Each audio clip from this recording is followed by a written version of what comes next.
Good morning, everyone. How are you doing? I have a great story to share with you today. But first, let's do a little review. You may remember a few weeks ago, we learned about a man named Saul who was on his way to the city of Damascus to arrest people who believed that Jesus had risen from the dead on Easter and was now alive again. When all of a sudden, a bright light shone on him from the sky, and Jesus himself spoke to him. While Saul changed and became one of Jesus' best helpers. He changed his name to Paul and started traveling to city to tell people about Jesus. In some places, people listened, but in others, not so much. Some places, they were so angry with him that they beat him up and kicked him out of town. And I bet you Paul thought, this is getting really hard. Do I want to keep doing this? I need to make a decision. Well, today's story I'm going to share with you is about a boy who also has to make a decision about what he should do next. Are you ready? Let's listen. Today's story is A Bike Like Sergio's, written by Mary Beth Bolts. Every kid has a bike but me. Sergio rides his new one while I run alongside, out of breath.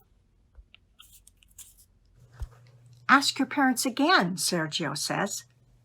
Your birthday's coming. Sergio forgets there's a difference between his birthday and mine. I wish, I say, but I know that wishes won't make money appear. At Sonny's grocery, Sergio buys a pack of football cards. I stand in line, mad, with the bread my mom wants, waiting behind the lady in the blue coat who we see all the time. She steps up to pay and gathers her bags. In the shuffle, her purse tips. $1 floats to the floor. No one sees. I scoop up the money fast. She's out the door, but I don't chase her. It's just $1. At home, Mom's feeding the baby. The twins pull pans from the cupboard. Oh, my Reuben, she says, was it a good day? I nod and act busy. That $1 in my pocket stays a secret. Later, when I'm alone in my room, I fish out the crumpled bill and stare. It's not $1 or $5 or $10. It is $100. My hands are shaking. That money is enough for a bike like Sergio's. Then I won't have to run. I'll be riding. Dad gets home from work late and tucks in my little brothers. When he gets to me, I squeeze my eyes shut and stay still as a stone. In the morning, the $100 bill is safe in my backpack. When I get to school, Mr. Grady says we will be learning about money and math. He sets up a store with fake bills, coins, and pictures of things that we can buy. I joke around and blow all my play money on a camera right away. Me on my bike is all that I can think about.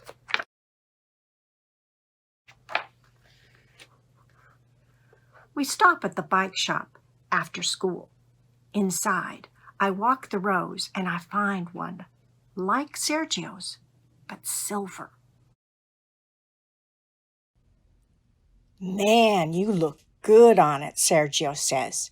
And it's true. But I know if I ride home on a bike like that, I'll have to tell my parents where I got the money. I'll talk to them tonight, I say, and Sergio high-fives me. At home, Mom is making a grocery list for Saturday. She walks her fingers through the cash in her wallet, and then she crosses things off. Maybe next week, she says. She looks up at me and smiles. Me, with the 100 in my backpack. Her, crossing things off. Then she hands me a $5 bill. On your way home tomorrow, could you pick up orange juice at Sonny's? When she mentions Sonny's, I feel the sweat. What if the lady in the blue coat is there?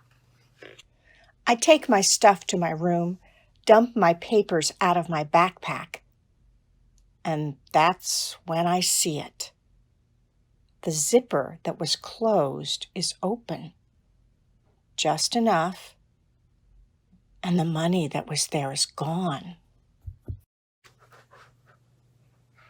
Heading out the door, I mumble to Mom, I'll be right back. Rain is falling as I retrace my steps from school to bike shop to home. Leaves and money look the same. Rain and tears feel the same. It's nowhere. I walk hunched and draggy to school the next day, while Sergio rides circles. My brother built a ramp in the alley, and I went airborne, he says. If you get that bike, you can use it.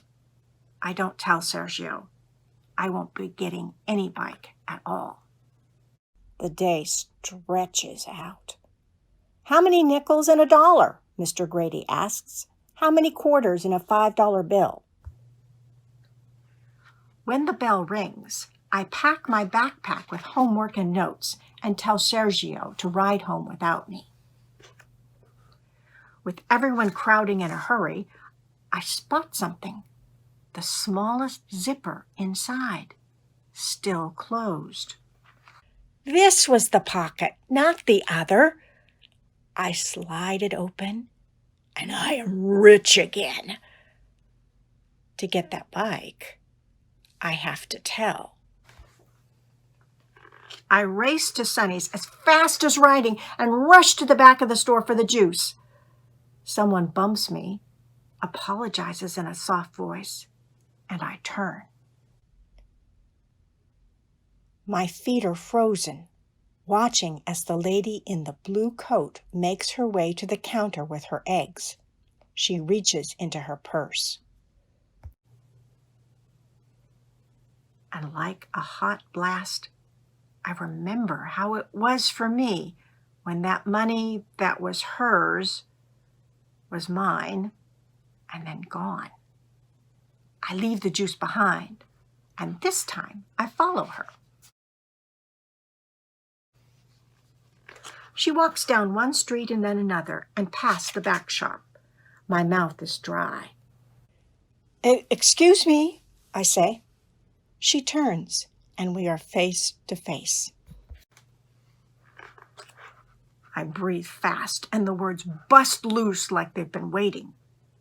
The lady says, yes, she lost $100 and has been looking since. She tips her head. Why? I uncurl my fist. I found it, I say, holding it out to her still folded. Her face changes from surprised to joyful to soft. She takes my hand in both of hers like a sandwich and asks my name. Thank you, Reuben, she says. You have blessed me.